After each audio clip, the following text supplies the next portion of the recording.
Ito mga kabombo, ang Department of Trade and Industry tiniyako na sapat ang supply ng pagkain sa bansa.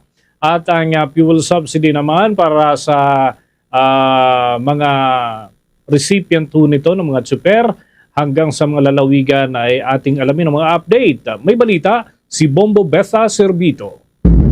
Nagbigay ng kasiguruhan ang Department of Trade and Industry na mananatiling sapat ang supply ng pagkain sa bansa na tatagal ng mahigit 1 buwan bilang tugon sa direktiba ni Pangulong Ferdinand Marcos Jr. Ayon kay Department of Trade and Industry Secretary Maria Cristina Roque, inatasan siya ng punong ehekutibo na magkaroon ng tuloy-tuloy na komunikasyon sa mga manufacturers upang maiwasan ang anumang kakulangan sa pagkain ng mga Pilipino. Bunsod ng nasabing utos, personal na nag-ikot ang kalihim at ang ahensya sa iba't ibang mga grocery at manufacturing plants. Batay sa kanilang ginawang pagsusuri, kinumpirma ni Roque na ang kasalukuyang supply ay sapat para makatawid sa pangangailangan ng publiko sa loob ng 1 buwan o higit pa. Sakop ng nasabing kasiguruhan ang mga basic necessities at prime commodities na nakapaloob sa Department of Trade and Industry controlled list. Binigyang diin pa ng kalihim na napakahalaga ng regular na pagsasagawa ng inventaryo upang matiyak na palaging available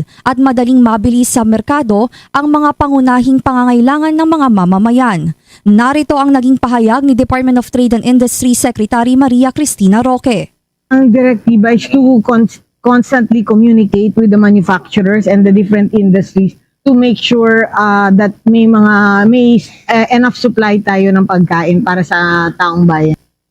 Samantala sa iba pang balita, kaugnay naman ng fuel subsidy, matagumpay na naibigay ang tulong sa mahigit 59,000 na mga tricycle drivers sa Metro Manila na nakatanggap ng tig 5,000 pesos na cash assistance sa ilalim ng fuel subsidy program ng gobyerno. Ito ay upang maibsan ang epekto ng tumataas na presyo ng langis na dulot ng tensyon sa Middle East. Sa kabilang banta, hinihintay naman ng ilang mga tricycle drivers sa probinsya ang rollout ng tig 5,000 pesos na cash assistance mula sa pamahalaan. Ayon kay Cesar Macaraeg na isang tricycle driver sa Pangasinan, naghihintay lamang siya ng abiso, ngunit hindi rin sigurado kung kailan nila ito aktwal na matatanggap.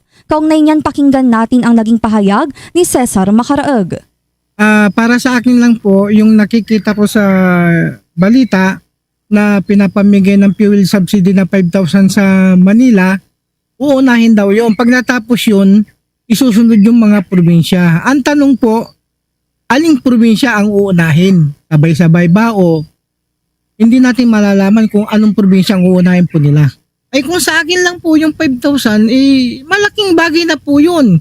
Kasi yung 5,000 na yun, siyempre hindi naman lahat yun igagasolina mo eh. Pambili rin ng pagkain, mga kailangan natin sa pamilya.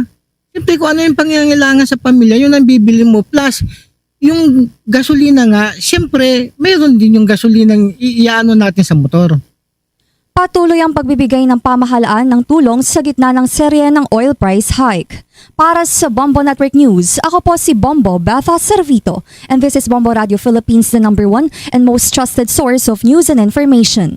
Basta Radio, Bombo! For the most trusted source of news and information, visit our website at www.bomboradio.com. Follow us on Bombo Radio mobile app, Facebook, YouTube, TikTok, and X, formerly Twitter. Like, share, and stay connected. Anytime, anywhere.